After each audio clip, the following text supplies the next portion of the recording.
So how did you feel when you would be locked up again and you had been locked up before? Well, which time? I was in prison, I mean, in and out of prison, you know, all the time.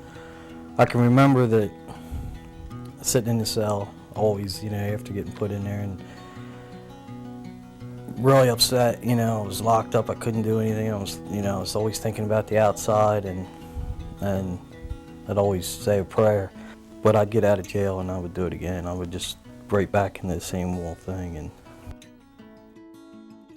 there are currently well over 2 million Americans behind bars.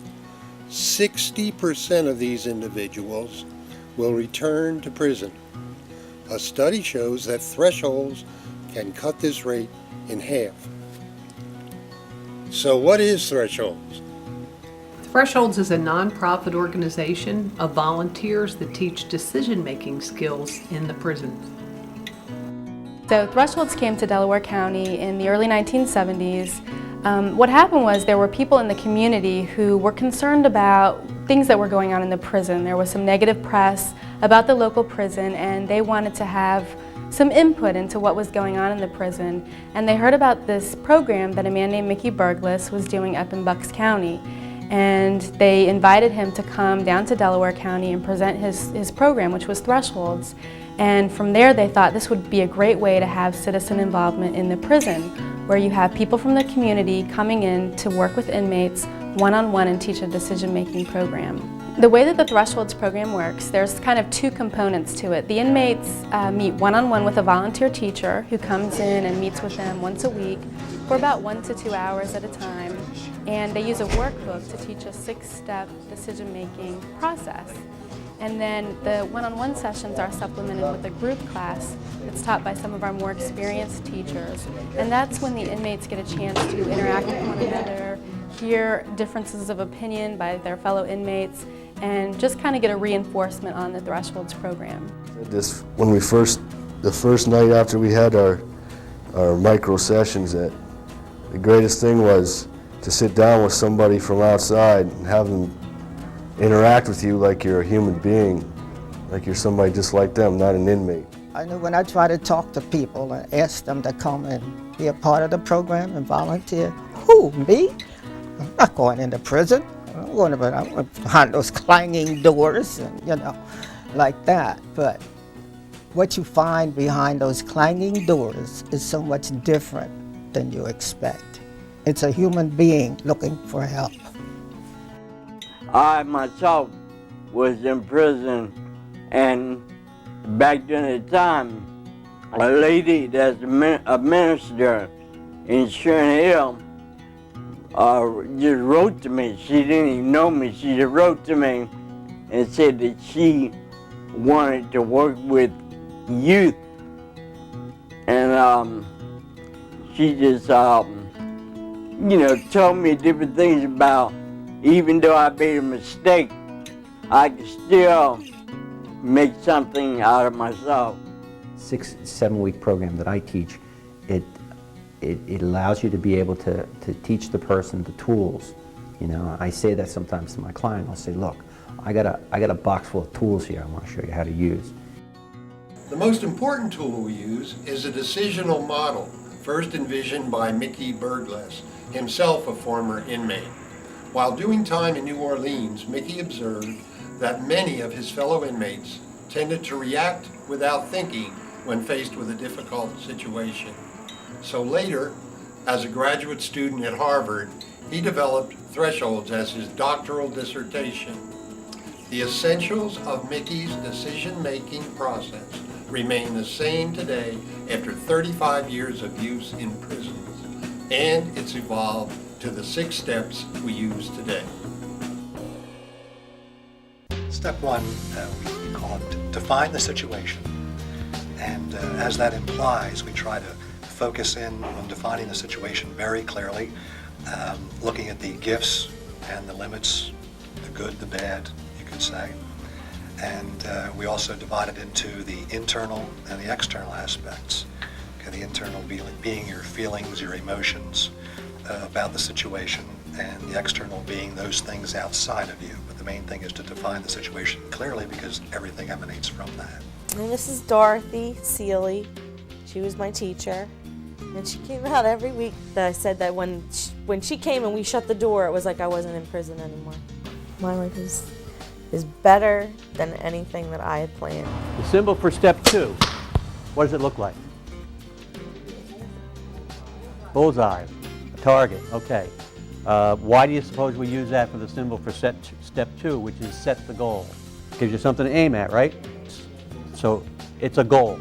In micro, I had an inmate who, the first time I met him, he came walking in and, you know, he looked like linebacker for the Philadelphia Eagles. I mean, he was 6'4", sculpted. You know, first thing I said is, who'd you play for? You know, and when I asked him what he did all day, he said, well, I go to the gym. I said, well, the gym's an hour a day. What do you do the rest of the time? He says, no, I'm there all day. I help others. I even put some programs together for them. So I said, well, you know, why don't you try to do something like that on the outside? You know, you might have to get some extra training, but go to one of these fitness centers and see if you can't get involved. Oh, I couldn't do that. I said, well, if I walked in and I wanted a personal trainer and I saw you there, you'd be my man. So I don't know. A couple weeks later, he came in and he said, you know, I've been thinking about that. He said, I think I'm going to pursue that when I get out. Step 3 is looking at the goal and then developing all kinds of possibilities so that when you look at what you want to do to reach that goal, you have a lot of things to pull from. I think step 3 is important because it holds the keys for finding new possibilities. The constant to changing your thinking is to realize that if you always do what you've always done, you'll always get what you always got. This saying is used mainly in sports situations, but it holds true for all behaviors and all patterns of thought and actions. And one thing that I really enjoyed about this whole course was the exercise about thinking outside the box, you know. It really took me to higher heights because, you know, we live inside a box, being here in prison, and a lot of times, you know, our minds can become trapped in here. Step 4 is evaluating the possibilities that were developed in step 3. And the key thing is to look at, is it something that you can really pull off? Is there any risk attached to it?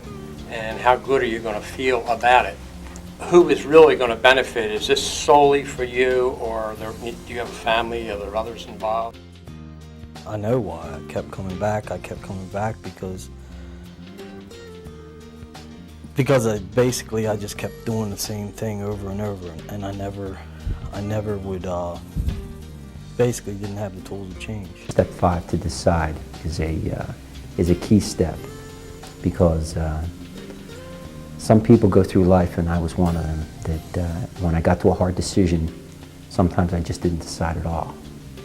And it made more problems for me because, first of all, once I decide not to decide, then it worked on me that I should have done this or done this or done this or done this. It also empowers other people and empowers the situation rather than yourself. It is so surprising that they don't realize that there are other options. And when you show them the way to make other points, other decisions, it's enlightening. Step 6 is implementing the decision. And we really look hard at that because a decision once made just sits there unless you actually put it into action. You know, just making a choice. I guess it was when I was really young to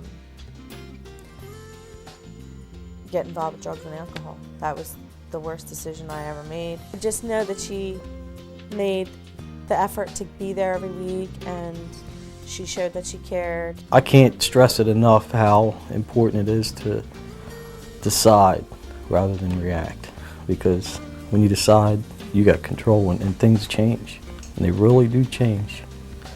And I mean, that's the reason I'm doing this now, is because I know it works. And I tell every client that I wouldn't do it if it didn't work. Recently, we've traveled outside of Pennsylvania to train volunteers to teach thresholds. We've been to Connecticut, out to Indiana, Atlanta, Georgia, even Florida, to spread the word that by deciding rather than reacting, your future is open and in your own hands. How can you help? Thresholds needs volunteers here at the George W. Hill Correctional Facility in Thornton, at the State Prison in Chester, and at the Juvenile Detention Center in Lima, Pennsylvania. We hold 2-day training workshops 3 times a year. Of course, we can always use additional funding. Won't you join us in this important and rewarding work, changing the lives of the incarcerated, one at a time? We have a ritual that ends our first group session. We say together, I am unique, I am important, and I am irreplaceable. And that is true of each of us on both sides of those clanging doors. Saying it is the easy part. Believing it and acting with pride and conviction, that takes some work.